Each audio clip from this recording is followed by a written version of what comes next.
Hello money talkers, welcome to my channel money talks with Payal. कल के दिन कैसा रहेगा निफ्टी, बैंक निफ्टी, सेंसेक्स, इन सब चीज़ों को लेकर इस वीडियो में हम बात करेंगे। फिर निफ्टी मिड कैप को भी एनालाइज कर लेंगे। जब भी लगता है कि मार्केट अब फाइनली ऊपर जाएगा, कुछ ना कुछ रीज़न से मार्केट में जो है एक वापस से एक नेगेटिव सिनेरियो क्रिएट हो जाता है, जिसको लेके मैंने कल आपको यही चीज़ समझाई थी कि देखिए, दोनों तरफ के लेवल्स को जानना बहुत इंपॉर्टेंट है, क्योंकि टेक्निकली कितना भी ये बुलिश हो जाए हमारा मार्केट, पर कुछ भी न्यूज़ आज आ सकता है जिस तरीके का जियोपॉलिटिकल इश्यूज हो रहे हैं। तो यहाँ पर अगर आप देखोगे तो निफ्टी जो है 25,000 नहीं तोड़ पा रहा है। इसके ऊपर जिस दिन निकलेगा, जब भी निकलेगा, वापस से इसमें अप ट्रेंड रेज्यूम हो सकता है। एंड कल के वीडियो में हमने क्या डिस्कस किया था कि 650 से 700 एक बहुत इंपॉर्टेंट सपोर्ट है। तो अगर निफ्टी को गिरना भी है तो कोई टेंशन नहीं है, मोस्ट प्रोबेबली 90% चांसेस हैं कि इस एरिया से बाउंस आ जाएगा। तो इसीलिए ये जो गिरावट आ भी रही है, इस पे आपको बहुत ज़्यादा फोकस नहीं करना है कि मार्केट एकदम से नेगेटिव हो गया, ऐसा नहीं सोचना है। अभी भी हम सपोर्ट लेवल्स के ऊपर में हैं। एंड यहाँ पे काफ़ी सारे पुट राइटर्स ऐड हुए हैं 650 700 पे, जो कि दर्शाता है कि मार्केट अगर यहाँ तक रिट्रेसमेंट लेता भी है तो मोस्ट प्रोबेबली यहाँ से एक बाउंस आ सकता है। तो सारे लेवल्स को हम डिसाइड करेंगे कि किस तरीके से हमें ट्रेड को प्लान करना है। आज के दिन की अगर हम बात करें तो निफ्टी तो रेंज बाउंड मूवमेंट में था, तो एक्सपेक्टेड था कि निफ्टी में अगर 840 के नीचे निकलता है थोड़ा बहुत मूवमेंट मिलेगा, पर नहीं मिला। लेकिन बैंक निफ्टी में एक अच्छा ट्रेड बना। मैंने आपको टेलीग्राम में बताया था कि 55,800 अगर ब्रेक होता है तो छोटा मोटा करेक्शन आपको टूवर्ड 640 तक देखने को मिल सकता है। एंड बैंक निफ्टी का जो आज का जो लो है वो हमें ऑलमोस्ट 650 का देखने को मिला। तो ये अच्छा खासा काम किया। फिर सेंसेक्स में भी 81,500 के नीचे छोटा मोटा मूव ही एक्सपेक्टेड था, 420 तक, 330 तक, तो वहाँ 420 तक एटलीस्ट गया। तो छोटे मोटे मूव वाला ही दिन था आज, बहुत बड़ा कोई ट्रेड सेटअप बना नहीं। तो सबसे पहले तो कुछ न्यूज़ जो है, जो कि ट्रम्प की वजह से, जो ट्रम्प है वो भी कुछ ना कुछ करके न्यूज़ में बने ही रहते हैं। तो क्या हुआ मैं बताती हूँ। तो G7 समिट चल रहा है, ठीक है, जहाँ पे ग्लोबल लीडर्स आ रहे हैं और बातचीत हो रही है वहाँ पे। तो ट्रम्प जो है एक दिन पहले ही G7 से निकल पड़े। ओके, तो अब ये एक बहुत बड़ा मामला हो जाता है कि भाई ऐसा क्या हो गया कि अचानक से अब्रप्टली निकल गए, अचानक से। और उन्होंने कोई प्रॉपर कोई इसका रीज़न भी नहीं दिया। लेकिन जितने भी मैंने न्यूज़ आर्टिकल्स पढ़े हैं उससे ये समझ आ रहा है कि ट्रम्प का जो ट्रुथ सोशल मीडिया का जो पोस्ट है उसमें उन्होंने डाला था कि everyone should immediately evacuate Tehran. तो उन्होंने ऑलरेडी ये चीज़ जो है वार्निंग दी है कि तेहरान में जो भी लोग हैं वो निकल जाएं। और तो और चाइना ने भी, अगर आप देखोगे तो चाइनीज़ एम्बेसी ने भी उनके सिटीजन्स को बोला है कि इज़राइल से निकलिए आप जितना जल्दी हो सके। तो कहीं न कहीं ऐसा, जिस तरीके से चाइना, ट्रम्प, ये सब जिस तरीके से क्लियरली बोल रहे हैं कि वहाँ से निकलो, ये दिखाता है कि इनका जो वॉर है it is not going to deescalate any soon. हालांकि जो G7 में है, डी एस्केलेशन को लेकर ही बात हो रही है, everybody is urging them to de-escalate, but ऐसा लग नहीं रहा है। कंटिन्यूसली वहाँ पर जो है मिसाइल्स छोड़े जा रहे हैं, कंटिन्यूसली वहाँ पे अटैक्स हो रहे हैं। इनफैक्ट अभी 1 घंटे पहले ही इजरायली मिलिट्री ने कहा कि दे हैव किल्ड ईरान का war time chief of staff. तो कुछ ना कुछ हो रहा है। और कहीं ना कहीं ऐसा माना जा रहा है कि ट्रम्प जो G7 समिट छोड़ के एकदम अब्रप्टली निकल गए, उसके पीछे का रीज़न भी यही है कि मिडिल ईस्ट का जो टेंशन है वो काफ़ी एस्केलेट हो गया है। और ये सारी बातें हैं। लेकिन ट्रम्प ने बोला कि वो इसके लिए नहीं निकले हैं, इससे भी कुछ बड़ा है, मच बिगर, उन्होंने ये बोला है। पर इसका जो है कोई प्रॉपर उन्होंने जस्टिफिकेशन, कोई प्रॉपर उन्होंने आंसर दिया नहीं, बस मच बिगर बोल के छोड़ दिया है। तो अभी मच बिगर का आदमी क्या समझे कि क्या हो गया। अब ये सब चीज़ों की वजह से ना अनसर्टेनिटी क्रिएट होती है कि भाई क्या होने वाला है, क्या हो गया है। तो ये सब चीज़ों से एक अनसर्टेनिटी क्रिएटेड है मार्केट में, जिस वजह से जो आप देख रहे हो FIIs भी जो है कंटिन्यूसली पैसे निकाल रहे हैं। 4 दिन हो चुके हैं उनकी बाइंग नहीं हुई है मार्केट में। कल भी इनकी जो सेलिंग है 2539 करोड़ की रही है। हालांकि मुझे अभी भी लगता है कि अभी भी बहुत ज़्यादा नेगेटिव मार्केट नहीं हुआ है। हाँ, डेफिनेटली 25,020 का जो रेंज बना है ना, 25,000 से 25,025 तक, ये जो रेंज है, ये रेंज अभी बहुत क्रूशियल रेजिस्टेंस बन चुका है। ठीक है, ये वाला जो रेंज है ये एक क्रूशियल रेजिस्टेंस बन चुका है। यहाँ पर काफ़ी टाइम स्पेंड किया था, ब्रेकआउट दिया, वापस से नीचे आया है, वापस से यहीं पर इसने रिजेक्शन लिया है, तो एक लोअर हाई तो बन चुका है।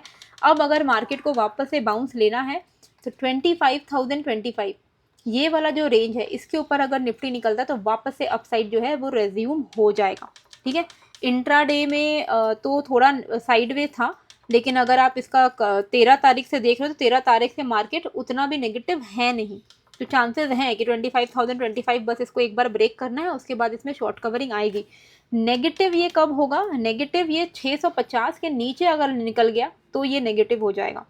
650 के नीचे निफ्टी अगर निकलता है तो 24,500 24,200 ऐसे लेवल्स की तरफ निफ्टी निकलेगा।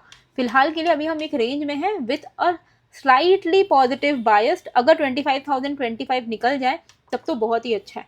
ठीक है, ये एक बाय ऑन डिप जोन है। तो इंट्राडे में किस तरीके से ट्रेड करना चाहिए? देखिए, हमारे पास एक जोन है बाय ऑन डिप का जो कि है 650 से 700 का लेवल। हम कहाँ ट्रेड कर रहे हैं? 840 पे। तो अगर इतना ये भी आप प्ले आउट कर सकते हो डाउन साइड में, तो अगर ये 810 को ब्रेक करता है, निफ्टी अगर 810 को ब्रेक करता है तो मोस्ट प्रॉबेबली हमें 700 तक का लेवल देखने को मिल सकता है, यानी कि आराम से 100 पॉइंट्स का आपको जो है मूवमेंट मिल जाएगा। फिर ये जो रेंज है, कोई भी तरीके का शॉर्ट आपको 24,705 के ऊपर बुक करके निकल जाना चाहिए आइडियली, क्योंकि 24,650 से लेके 700 एक इम्पॉर्टेंट सपोर्ट है। तो अगर मार्केट मान लीजिए गिर के यहाँ तक आ रहा है तो यहाँ पे कोई भी अगर पॉजिटिव प्राइस एक्शन बनाता है तो यहाँ से रिवर्सल आ सकता है। याद रखिएगा, ऐसा नहीं ब्लाइंडली नहीं बाई कर लेना है कि 650 पर आ गया है और हम बाई कर रहे हैं, ऐसा नहीं। ब्रेक कर दिया तो काय का बाई, है ना। तो 650 से 700 के बीच में अगर कोई भी पॉजिटिव प्राइस एक्शन बनाता है, मैं आपको टेलीग्राम में अपडेट कर दूंगी, तब आप यहाँ पे जो है बाई साइड का ट्रेड इनिशिएट कर सकते हो और टारगेट हमारा वही ऊपर के साइड पे 800 840 तक का रह सकता है। मान लीजिए मार्केट फ्लैट ओपन हो रहा है, नीचे की तरफ देख भी नहीं रहा है, डायरेक्टली ऊपर जा रहा है, तो 25,025 के ऊपर ही कोई लॉन्ग साइड का ट्रेड बनेगा, अदरवाइज रिस्की हो जाएगा। ये छोटा मोटा मूव कैप्चर करने के चक्कर में रिस्की हो जाएगा। ठीक है, तो 810 एंड 25,025 इसके बाहर में कोई ट्रेड अगर हम प्लान करें तो ही बेटर है। एंड मेजर जो फॉल है वो 650 के नीचे ही है, तो 810 के नीचे आपको 700 तक का लेवल ज़रूर से मिल सकता है, लेकिन मेजर जो फॉल है वो 650 के नीचे, अगर 650 के नीचे निकलता है then Nifty will be negative. Okay, अच्छा, बैंक निफ्टी में हमें किस तरीके से ट्रेड करना है उससे पहले आपको मैं एक चीज़ बताना ही भूल गई। तो मैंने टेलीग्राम में आप लोगों के साथ शेयर किया है investing.com का फ्लैश सेल जो है वो स्टार्ट हो चुका है। यहाँ पर क्या है ना, आपको बना बनाया पोर्टफोलियो दिया जाता है जहाँ से आपको स्टॉक्स बताए जाते हैं और पोर्टफोलियो पूरा बना बनाया पोर्टफोलियो स्टॉक्स या पूरा पोर्टफोलियो दिया जाता है। तो ल्यूमैक्स इन्होंने बताया था, प्रोपिक्स AI स्टॉक का पिक था ये, तो 9.5% इंट्राडे में एक दिन के अंदर भागा है और 37% के गेन में खड़ा हुआ है। और इनकी जो पोर्टफोलियो है ना वो कैसी दिखती है वो मैं आपको दिखा देती हूँ यहाँ पे। तो क्लिक करना, डिस्क्रिप्शन एंड कमेंट बॉक्स पे मैंने लिंक डाला है, आप उस पर क्लिक करना। क्लिक करके आप देखोगे तो फ्लैश सेल चल रहा है 50 अप टू 50% ऑफ तक का, एंड एक्स्ट्रा 15% ऑफ आपको मिलेगा। अगर आप मेरे लिंक के थ्रू करोगे तो आपको एक्स्ट्रा डिस्काउंट मिलेगा। तो यहाँ पर अगर आप देखोगे तो प्रो एंड प्रो प्लस के प्लान्स है, इनमें मेजर जो डिफरेंस है, काफ़ी सारे डिफरेंस है वैसे तो दोनों ही अच्छा है, पर मेजर जो डिफरेंस है प्रो प्लस में ना आपको 4 प्रो पिक AI स्ट्रैटेजीज मिलेंगी इंडियन मार्केट के लिए, 4 प्रीमियम, जिसमें आपको स्मॉल कैप का भी पोर्टफोलियो दिया जाएगा, भारत इंफ्रा टाइटन जो कि बहुत अच्छा रिटर्न दे सकते हैं, मिड कैप के जो पोर्टफोलियो है वो आपको दिया जाएगा। लेकिन अगर आप प्रो लेते हो तो आपको केवल भारत मार्केट आउट परफॉर्मर वाला एक ही पोर्टफोलियो दिया जाएगा। Usually small cap and mid cap वाला पोर्टफोलियो उनका काफ़ी अच्छा रिटर्न दे चुका है, आपको मैं दिखाती हूँ वैसे। अच्छा, पहले आपको दिखा देती हूँ कैसे करना है। तो देखो, ये आपको मान लीजिए आपको प्रो लेना है, तो प्रो में आपको क्या क्या बेनिफिट मिलेगा वो यहाँ पर दिख जाएगा आपको। प्रो प्लस में तो आपको एक्स्ट्रा बेनिफिट्स मिलेंगे, जो आपको प्रो में है वो तो मिलेगा ही, साथ में आपको एक्स्ट्रा बेनिफिट्स मिलेंगे, जैसे कि 38 AI स्ट्रैटेजीज मिलेगा आपको, 4 पोर्टफोलियोज मिलेंगे जो कि बीट करते हैं इनके मार्केट को। आपको केवल क्या करना है, इसमें आप क्लिक करना प्राइस में, तो आपका जो है जो भी प्राइस ऑलरेडी इसमें डिस्काउंटेड प्राइस में आपको वेबसाइट पर ही दिखेगा, और अब मेरे लिंक से करोगे तो आपको एक्स्ट्रा में 15% का डिस्काउंट जो है वो हो जाएगा। ठीक है, अभी investing.com का आप मेरा देख सकते हो, प्रो पी लिखा हुआ है, यानी प्रो है मेरा। तो मैं इन्वेस्टिंग प्रो आपको खोल के दिखाती हूँ कि यहाँ पे आपको किस तरीके का पोर्टफोलियो देखने को मिलता है। तो आप, और बहुत सारे यहाँ पे बेनिफिट्स हैं, आपको फेयर वैल्यू देखने को मिलता है, कोई भी स्टॉक का क्या फेयर वैल्यू चल रहा है। तो ये देखिए, ये है प्रो पिक AI।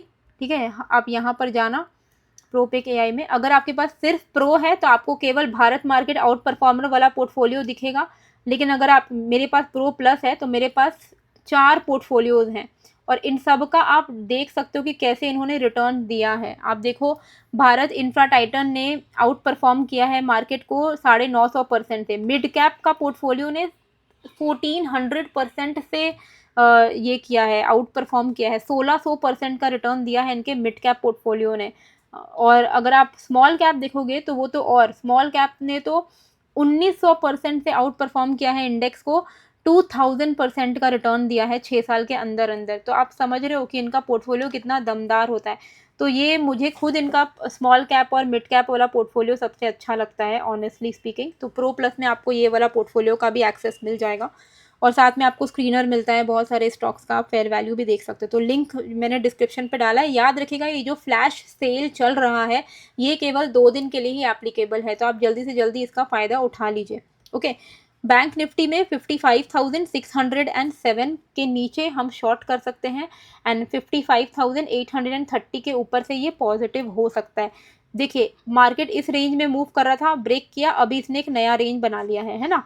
तो ये वाला जो नया रेंज बन गया है, इस रेंज के बाहर में कोई हमें जो है ट्रेड प्लान करना चाहिए। तो 55,830 का अगर ब्रेकआउट हो जाएगा, ये वाला जो रेंज है अगर इसका ब्रेकआउट हो जाएगा तो हम दूसरे रेंज की तरफ जाएंगे। तो 830 के ऊपर 990, 56,185 ये लेवल्स पॉसिबल हैं। वहीं डाउन साइड पे 55,600 का लेवल अगर ब्रेक करता है तो हम इस रेंज की तरफ जाएंगे विच इज़ 55,360, 55,120। तो इंट्राडे में बेसिकली 55,830 से लेके 55,600 ये लेवल के बीच में ट्रेड ना ही करें तो बेटर रहेगा। और इसके बाहर में अगर हम ट्रेड करेंगे तो मोस्ट प्रोबेबली हमें आराम से 250-300 पॉइंट का मूवमेंट तो देखने को मिल ही सकता है। Okay, in case of a gap up gap down, देखिए अभी की प्रॉब्लम ये हो जा रही है कि जियो पॉलिटिकल टेंशन काफ़ी ज़्यादा चल रहा है, तो we can not be very certain कि मार्केट फ्लैट ही ओपन होगा। गैप अप हो जाए, गैप डाउन हो जाए तो पूरा लेवल चेंज हो जाएगा। तो वो चीज़ मैं आपको अपने टेलीग्राम पर अपडेट कर दूंगी अगर कोई भी चेंज इन द लेवल होगा तो उसका आप टेंशन मत करना। टेलीग्राम का लिंक डिस्क्रिप्शन में है, वहाँ पर आपको मार्केट के वक्त में जो लेवल्स आपको रिवाइज्ड लेवल्स मिल जाते हैं इस तरीके से, आप देख सकते हो यहाँ पे। तो इस तरीके से मैं जो है लेवल्स यहाँ पर आपके साथ शेयर कर देती हूँ, ठीक है। कोई आपको इसमें सर्विस नहीं मिलता है, इस बात का ध्यान रखिएगा कि कोई टिप्स हो गया, कॉल पुट ये सब नहीं मिलता है। और जो एक नॉमिनल चार्ज है वो मेंटेनेंस का चार्ज है। तो ऐसा नहीं है कि इसमें आपको कोई बहुत वैसा सर्विस मिलेगा कि कॉल दे दिया, पुट दे दिया। मैं चाहती भी नहीं, I am strictly against of it. मुझे बिल्कुल नहीं पसंद कि कोई भी कॉल पुट के चक्कर में पड़े कि कौन सा कॉल लेना है, कौन सा पुट लेना है। ऐसा करोगे तो ज़िंदगी में कुछ नहीं सीख पाओगे, ये चीज़ याद रखिएगा। स्किल डेवलप करना है तो लर्निंग पे फोकस करना है। 81,420 सेंसेक्स में नीचे के साइड पे आपको ध्यान रखना है, 81,910 ऊपर के साइड पे। इसके बाहर में कोई हमें जो है ट्रेड इनिशिएट करना चाहिए। 910 अगर ब्रेक करता है तो मोस्ट प्रोबेबली 82,000 से लेकर 82,300 तक के लेवल्स, ये देखिए 82,000 ये वाला जो लेवल है ना 200 से 300, ये लेवल तक मार्केट जो है आ सकता है। तो सेंसेक्स में 81,910 के ऊपर में हम यहाँ पे कोई लॉन्ग साइड का ट्रेड प्लान कर सकते हैं, 300 200 ऐसा लेवल तक। एंड 420 के नीचे 81,115 तक के लेवल्स हम एक्सपेक्ट कर सकते हैं। ध्यान दीजिएगा कि 80,890 से लेके 81,000 का जो रेंज है ये एक वेरी वेरी इंपॉर्टेंट सपोर्ट है। इसीलिए मैं बोल रही हूँ कि 420 के नीचे 115 के आसपास में बुक करके अलग हो जाएगा शॉर्ट से, फिर वेट करना है हमें, ठीक है। फिर अगर ये फ्रेश ब्रेकडाउन देता है 80,890 के नीचे तब हम फ्रेश कोई शॉर्ट करेंगे। अदरवाइज मोस्ट प्रोबेबली मार्केट अगर यहाँ तक आता है तो बाउंस ले सकता है यहाँ से, तो हम उस हिसाब से अपना ट्रेड प्लान करेंगे। ओके, तो सेंसेक्स में 81,420, 81,910 इन लेवल्स का जो है इंट्राडे में आपको ध्यान देना चाहिए।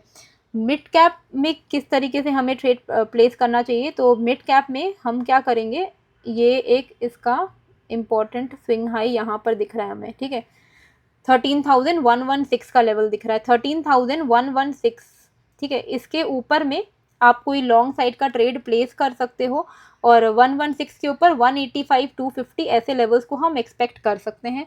13,000 का लेवल अगर ब्रेक करता है तो 12,900 तक के लेवल्स हमें देखने को मिल सकते हैं। 13,000 के नीचे 12,900, 850 ऐसे लेवल्स हमें जो है मिड कैप में देखने को मिल सकता है। जनरली मिड कैप में तो इतना बड़ा मूवमेंट आता नहीं है 100 पॉइंट का यूजुअली, तो बेटर यही रहेगा कि आप मिड कैप में, क्योंकि लॉट साइज भी मिड कैप का ज़्यादा ही है, तो आप इसमें केवल 30-40 पॉइंट्स का मूवमेंट लेकर निकल जाना एक समझदारी वाली बात होती है। ठीक है, तो 13,000 के नीचे अगर निकलता भी है तो आप 12,950 के आसपास में अपना जो ट्रेड है शॉर्ट का बुक कर सकते हो। तो इसको ज़्यादा देरी वेट करने वाला ये इंडेक्स है नहीं। अच्छा, फिन निफ्टी में क्या, फिन निफ्टी में 400 का लेवल, मतलब 390 का लेवल, 26,390, ये लेवल के नीचे अगर निकलता है तो हम यहाँ पे जो है शॉर्ट साइड का ट्रेड इनिशिएट कर सकते हैं। 310, 230, 26,130 ऐसे लेवल्स हम एक्सपेक्ट कर सकते हैं। ये सारे लेवल्स आपको नीचे की तरफ दिख रहे होंगे, मैंने मार्क कर दिया है। ऑन द अपसाइड देखिए, ऑन द अपसाइड यहाँ पे मेजर जो रेजिस्टेंस दिख रहा है हमें 26,670 के आसपास का दिख रहा है। ठीक है, तो 26,670 एक मेजर रेजिस्टेंस है इसके लिए, 600 से 650 से 670 का। पर अगर ये 520 के ऊपर निकल सस्टेन कर लेता है फिन निफ्टी, तो यहाँ से थोड़ा बहुत आपको पॉजिटिव मोमेंटम इंट्राडे में देखने को मिल जाएगा। तो रेजिस्टेंस का मतलब ये होता है कि अगर मार्केट मान लीजिए 520 के ऊपर अगर आप ट्रेड यहाँ पे प्लान कर रहे हो तो 600 620 तक के लेवल्स के लिए आप यहाँ ट्रेड लेना, उसके बाद आप साइड होके बैठ जाना। 670 का जो लेवल, जो मेजर रेजिस्टेंस है, अगर इसके ऊपर मार्केट वापस निकल पाता है, फ्रेश ब्रेकआउट देता है 670 के ऊपर, तब हमें कोई फ्रेश लॉन्ग साइड का ट्रेड लेना चाहिए। फिर हम 26,820 के लेवल्स को एक्सपेक्ट कर सकते हैं। पर इंट्राडे में देखा जाए तो 525, 385 ऐसे लेवल्स को आप एक्सपेक्ट कर सकते हो। इसके बाहर कोई अच्छा आपको ट्रेड सेटअप मिल जाएगा। सो आई होप आपको ये जो वीडियो है अच्छी लगी है। कैसी लगी है मुझे कमेंट करके ज़रूर बताइएगा। नए हो तो सब्सक्राइब कर लीजिएगा। टेलीग्राम का भी लिंक डिस्क्रिप्शन पे है। investing.com का जो pro and pro plus plan का जो फ्लैश सेल कर चल रहा है, उसका भी लिंक डिस्क्रिप्शन पे है, वहाँ से आप क्लिक करके इसको अवेल कर सकते हो। मिलते हैं फिर एक नए वीडियो के साथ। Thank you.